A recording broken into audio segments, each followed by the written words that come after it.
የሶማሌ ክልል ኮሚኒኬሽን ቢሮ አመራር በሶማሌ ክልል ፕሬዝዳንት ላይ ሌላ የሐሰት ዘመቻ ተጀምሯል ብሏል። ከጅግጅጋው የድጋፍ ሰልፍ ጀርባ ተቀነባበር ያሉትን ሐሰተኛ የሚዲያ ዘመቻ እንደዚሁም የሐሰተኛ መረጃ ማጣራት የተደረገበትን ዜና አጋርተውናል፣ እንመለከተዋለን። በጅቡቲ 3 የነዳጅ ጫኝ መርከቦች መድረሳቸው ተነግሯል። እነዚህ መርከቦች በኢራኑ ጦርነት ሳቢያ ባህር ላይ ለቀናት ለመቆየት የተገደዱ ናቸው ተብሏል፣ እንመለከተዋለን። እንደዚሁም በጎጃም የተቀሰቀሰውና ያገረሸው ግጭት ትኩረታችን ነው።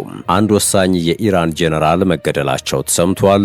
ወቅታዊ ጉዳዮቹን የምናጋራችሁ ይሆናል። ጤና ይስጥልን፣ እንዴት አላችሁ? የተከበራችሁ የሸገር ታይምስ ቤተሰቦች፣ የሰዓቱ ዜናችን ነው ተጀምሯል። ቀደም ሲል ያነሳናቸውን አበይት ነጥቦችን በዝርዝር እንደሚከተለው እናስደምጣችኋለን። አብራችሁ እንድትቆዩ የአክብሮት ግብዣችን ነው።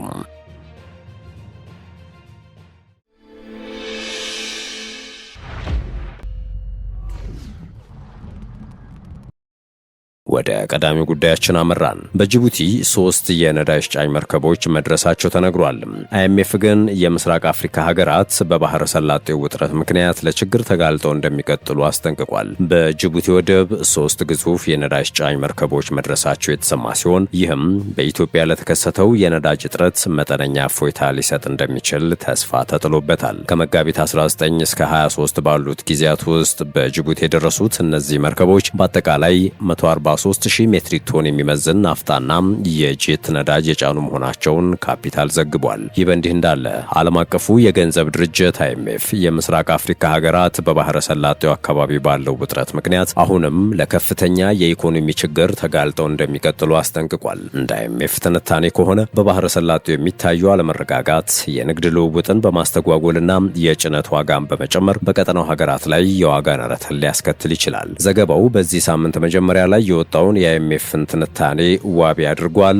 አይኤምኤፍ ኢትዮጵያን ጨምሮ በአፍሪካ ቀንድ የሚገኙ ሀገራት የኤክስፖርት ፍላጎት መቀነስ፣ የሎጂስቲክስ ተግዳሮቶችና የገንዘብ ዝውውር በመቀነሱ ምክንያት እየተቸገሩ መሆኑን አስፍሯል። ምክንያቱ ደግሞ ሁሉም ከባህረ ሰላጤ ሀገሮች ጋር ባላቸው የንግድ ጥገኝነት በመሆኑ ነው። አይኤምኤፍ በተጨማሪም ቀጣይ ግጭቶች በዓለም ኢኮኖሚ ላይ በብዙ መንገዶች ተጽዕኖ ሊያሳድሩ እንደሚችሉ ጠቁሟል። ይህም የዋጋ ጭማሪና በኢኮኖሚ እድገት ላይ ከፍተኛ ጫና ይፈጥራል ነው የተባለው። ኢትዮጵያ በአሁኑ ጊዜ በግልጽ የሚታይ የነዳጅ እጥረት እያጋጠማት ነው። ሪፖርቶች በነዳጅ ቀውስ ምክንያት የጭነት መኪናዎች እንቅስቃሴ በከፍተኛ ሁኔታ መቀነሱን ያመላክታሉ።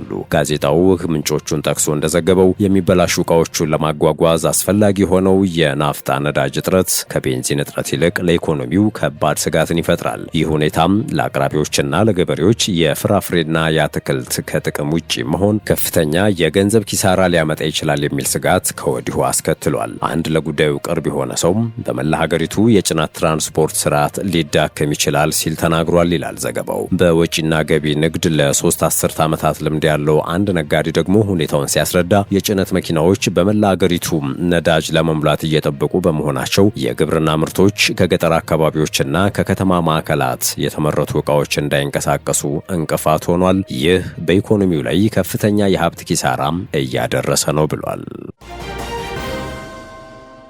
ከጅግጅጋው የድጋፍ ሰልፍ ጀርባ ሐሰተኛው የሚዲያ ዘመቻ።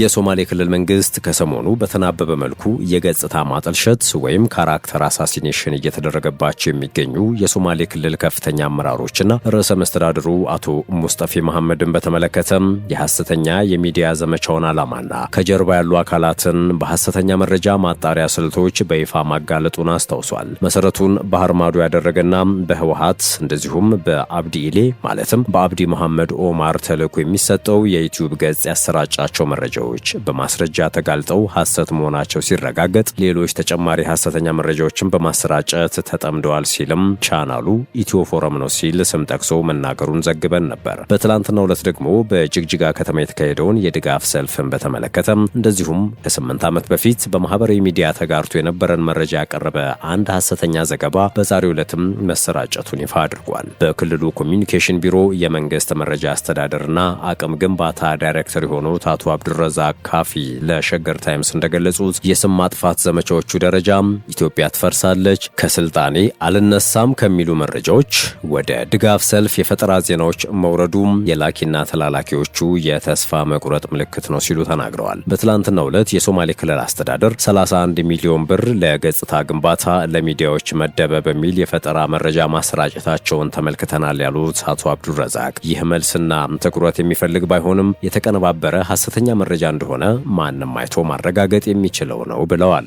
የዩቲዩብ ገጾች የቴሌቪዥን እና የህትመት ሙያተኞችን ጭምር የጠሩ ሲሆን በመጪው ማክሰኞና ረቡዕም የበለጸገው ሶማሌ ክልል የሚል የፕሮፓጋንዳ መርሃ ግብሮች እንደተዘጋጀላቸው ለዚህ ዝግጅት ብቻም ሙስጠፋም 31 ሚሊዮን ብር መመደባቸውም ተሰምቷል። በምስሉ ላይ እንደሚታየው የዩቲዩብ ቻናሉ ባሰራጨው የፈጠራ ዜና የተጠቀሙት ደብዳቤም በሚያስቅ መልኩ በወርሃ ሚያዝያ 2010 ዓ.ም የተጻፈ ቢሆንም በ2018 ዓ.ም ሚያዝያ የተበተነ አስመስለው ተራ የሐሰት ዜና ማሰራጨቱንና ለዚህ የሚዲያ ግብዣ ተመደበ ያሉትን የገንዘብ መጠንም በራሳቸው የፈጠሩት ቁጥር መሆኑንም ነው የተናገሩት። በዚህ ዩቲዩብ የሚሰሙት ግለሰቦች 31 ሚሊዮን ብር ተመደበ በሚል ያሰራጩት የሐሰት ዜና ሳያጣሩ ቀኑን ሳይመለከቱ ክልሉና ፕሬዝዳንቱ ላይ ለጀመሩት የገጽታ ማጠልሸት ወይም ካራክተር አሳሲኔሽን ስራ እንዲያግዛቸው የፈበረኩት ዘመቻ አካል ነው ብለዋል። ይህኛው ዙር ውሸት ከተቀጣጠለውና ዓላማቸውን ሳያሳካ ከከሸፈው የድምጽ ቅጂ በኋላም የሚያሰራጩት ተደጋጋሚ ዘመቻዎች በኋላ የቀጠለ ነው ሲሉ አክለዋል።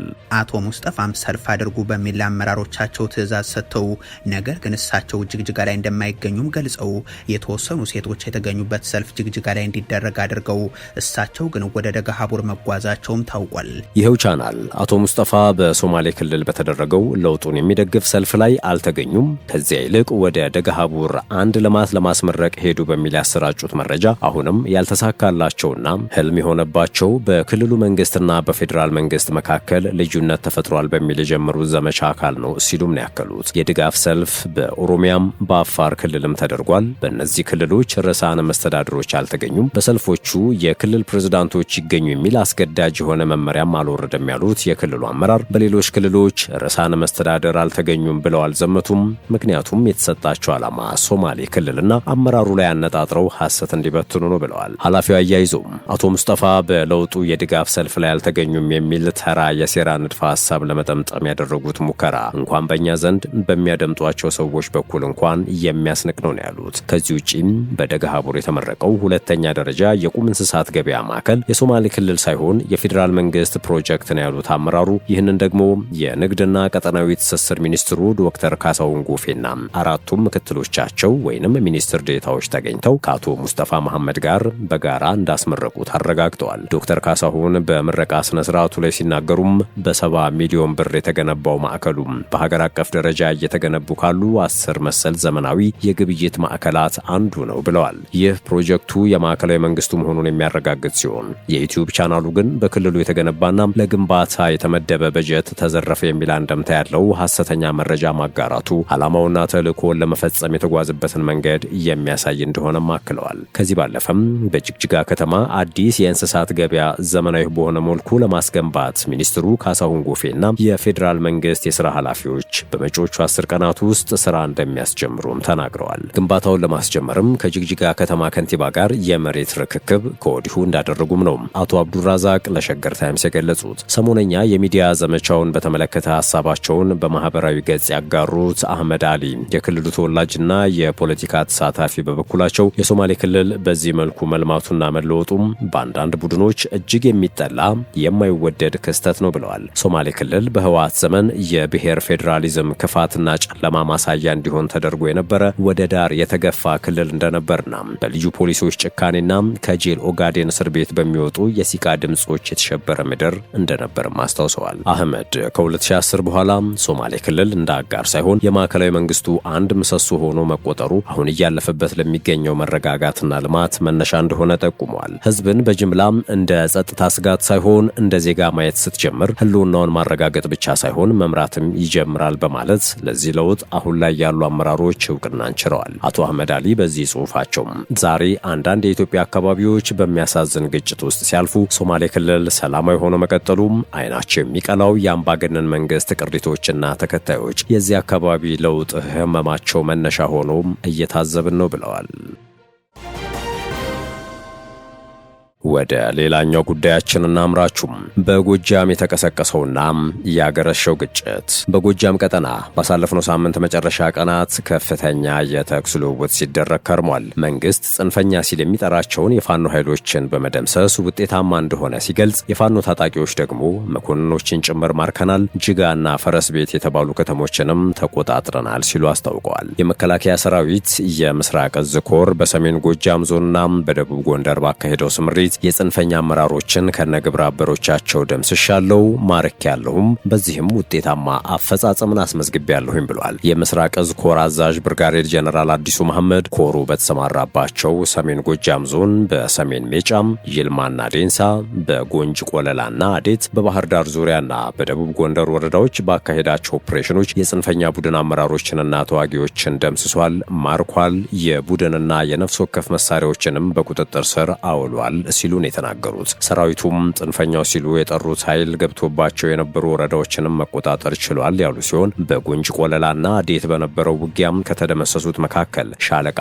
ሸዋነህ ሙሉጌታም በእነሱ አሰያየም ዘመቻና ጦር አዛዥ ሆኖ የቆየ 50 አለቃ ዘካሪያስ ልዩ ዘመቻ ኃላፊ የነበረ ይናገር ተገኘ የተባለና ስማቸው በውል ያልታወቀ የክፍለ ጦርና የብርጌድ አመራሮች ይገኙበታል ሲሉም ማከላቸውን ዘገባው ጠቁሟል። ከዚህ ውጪ 4 ተሽከርካሪዎች በቁጥጥር ስር መዋላቸውን፣ ጌትነት ተፈራ የተባለ የጽንፈኛው ሐኪም እንዲሁም ሰው ዓለም ምን ይችል የተባለ የጽንፈኛው ሎጂስቲክስም ተማርከዋል ያሉት ጀነራሉ በደቡብ ጎንደር ሰማዳ ወረዳና ወግዳ ከተማ በተደረገ ድንገተኛ ኦፕሬሽን ጽንፈኛ ሲሉ የፈረጁት የፋኖ ታጣቂ ቡድንን በማጽዳት አካባቢውን መቆጣጠር ተችሏል ሲሉም አዛዡ ገልጸዋል። ታጣቂዎቹ በበኩላቸው በሌተናንት ኮሎኔል ደረጃ ያለ አዛዥ መማረካቸውንና በምዕራብ ጎጃም አነስተኛ ከተሞችን እንደተቆጣጠሩ ነው የገለጹት። ወደ ውጭ ጉዳይ ስናመራም አንድ ወሳኝ የኢራን ጄኔራል መገደሉ ተሰምቷል። የኢራን እስላማዊ አብዮታዊ ዘብ የደህንነት አዛዡ ማጂድ ሐሜዲ መገደላቸውን በሀገሪቱ የዜና ማሰራጫዎች በኩል ባወጣው መግለጫ አስታውቋል። አብዮታዊ ዘቡ በመግለጫው የደህንነት አዛዡ ዛሬ ጠዋት መገደላቸውን ገልጾ እስራኤልና አሜሪካ ማጂድ ሐሜዲን ኢላማ በማድረግ ከሷል። እስራኤል ለኢራን አብዮታዊ ዘብ የደህንነት አዛዥ ግድያ ኃላፊነቱን ወስዳለች። የእስራኤል መከላከያ ኃይል በቴሌግራም ላይ ባወጣው ጽሑፍ ግድያውን ለኢራን አብዮታዊ ዘብ ሌላ ከባድ ኪሳራ ብሎታል። ኢራን አብዛኛውን ጊዜ የከፍተኛ ባለስልጣኖቿን ግድያ ስታረጋግጥ የነበረው እስራኤልና አሜሪካ ግድያዎቹ መፈጸማቸውን ከገለጹ በኋላ የነበረ ቢሆንም አሁን ግን የአብዮታዊ ዘቡ አዛዥ ግድያን ቀድማ አሳውቃለች። ማጂድ ሐሜዲ ባለፈው ዓመት ሰኔ ወር በተካሄደው የኢራንና የእስራኤል የ12ቱ ቀናት ጦርነት ወቅት የተገደሉትን ሙሐመድ ኻሜዚን ተክተው ሲሰሩ የነበሩ አዛዥ ናቸው። ማጂድ ሐሜዲ ባለፈው ጥር ወር የተከሰተውን ኢራን ውስጥ በርካታ ሰዎች የተገደሉበትን ጸረ መንግስት ተቃውሞ የአሜሪካው ፕሬዝዳንት ዶናልድ ትራምፕን በማቀጣጠል ከሰዋቸው ነበር። የደህንነት አዛዡም በተቃውሞ ወቅት የእስራኤል የሳይበር ስለላ ክፍልን ጨምሮ 10 የውጭ ሀገራት የደህንነት ተቋማት መላው ኢራንን ባዳረሰው እንቅስቃሴ ውስጥ ተሳትፈዋል ብለዋል። መቀመጫውን አሜሪካ ያደረገው የሰብአዊ መብቶች የዜና አገልግሎት በጥር ወሩ የኢራን መንግስት እርምጃ ቢያንስ 7000 ሰዎች መገደላቸውን አስታውቋል። በመጨረሻም የሶማሌላንድ መንግስት ሳውዲ አረቢያ በበርበራ ወደብ ላይ አዲስ የባህር መጓጓዣ መስመሮች ለመክፈት ያሳየችውን ፍላጎት እንደሚደግፍ አስታውቋል። የሶማሌላንድ የባህር ደህንነት ቢሮ ባወጣው መግለጫ የሳውዲ ወደብ ባለስልጣን ለዓለም አቀፍ የመጓጓዣ መስመሮች መካከል የበርበራ ወደብን ለማካተት ያሳለፈውን ውሳኔ በደስታ እንደተቀበለው ገልጿል። ውሳኔው በክልሉና በዓለም አቀፍ የባህር ንግድ የበርበራ ወደብ እየጨመረ ያለውን የንግድ እንቅስቃሴ ላይ ከፍተኛ ሚና እንደሚኖረውና ሶማሌላንድ በደህንነትና በኢኮኖሚያዊ ትብብር ላይ የሚኖራትን ድርሻም ያሳድጋል ሲል ገልጿል። ውድ የሸገር ታይምስ ቤተሰቦች ለሰዓቱ የያዝነው ዜናችን ይህን ይመስል ነበር። ስለተከታተላችሁን ከልብ አመሰገን። በያላችሁበት ሰናይ ጊዜን ተመኘን።